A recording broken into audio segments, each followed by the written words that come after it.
Assalamualaikum warahmatullahi wabarakatuh. Perkenalkan, nama saya Laika Safari Raditya dengan NPM 302510109. Kekerasan dalam rumah tangga sering terjadi di sekitar kita. Maka dari itu, di dalam video ini saya akan mewawancarai narasumber untuk mendapatkan informasi lebih dalam terkait kekerasan dalam rumah tangga. Baik Ibu, saya akan mewawancarai Ibu dengan beberapa pertanyaan. Pertanyaan pertama, apa saja faktor-faktor yang menyebabkan terjadinya kekerasan dalam rumah tangga, serta faktor dominan yang mempengaruhi keberlangsungan kekerasan tersebut? Pertama dari materi, terus kedua dari perselingkuhan, dan ketiganya itu dari narkoba. Kenapa dari materi? Karena dari materi itu dia sering berbohong dalam urusan gaji ya.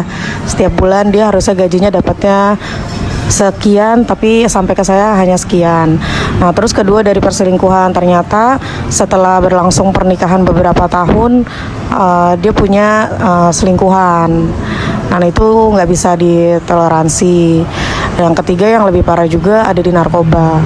Ternyata selama ini saya nggak tahu kalau misalkan mantan suami saya itu pengguna narkoba, seperti itu.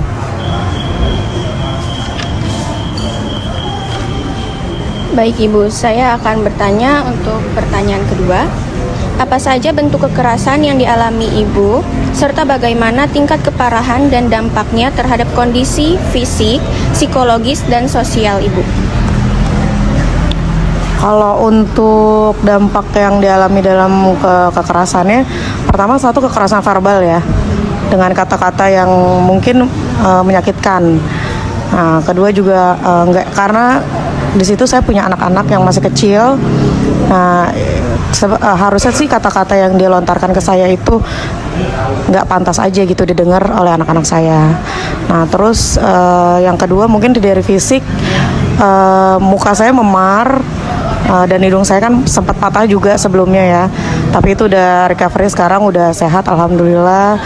Ya paling kalau misalnya dari sosial, setelah terjadi kekerasan itu agak takut aja ketemu sama orang-orang, terus cerita sama orang-orang mengenai apa yang telah dialami, itu udah takut aja. Jadi lebih banyak menyendiri aja dan tertutup sama orang-orang sekitar selama kurang lebih 4 tahun sampai saya akhirnya bercerai dengan suami gitu.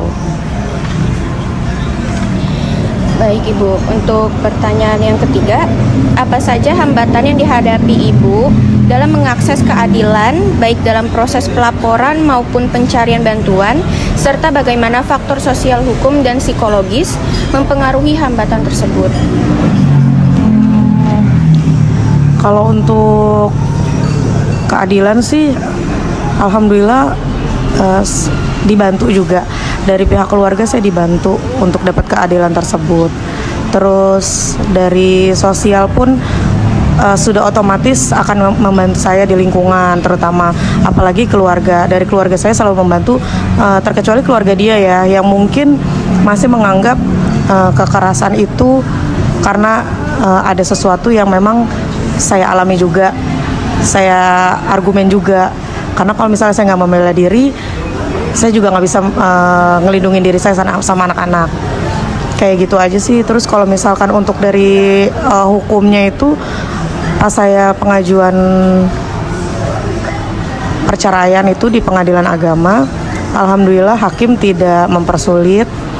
Terus hanya 2 kali sidang saat saya perceraian, dan itu hakim mengabulkan karena menurut hakim di perceraian itu faktornya sudah banyak, meliputi semua dari materi, kebohongan, tidak jujur dalam rumah tangga, ada perempuan lain di belakang saya sebagai istrinya, serta ya itu dari tadi obat-obatan terlarang kayak gitu.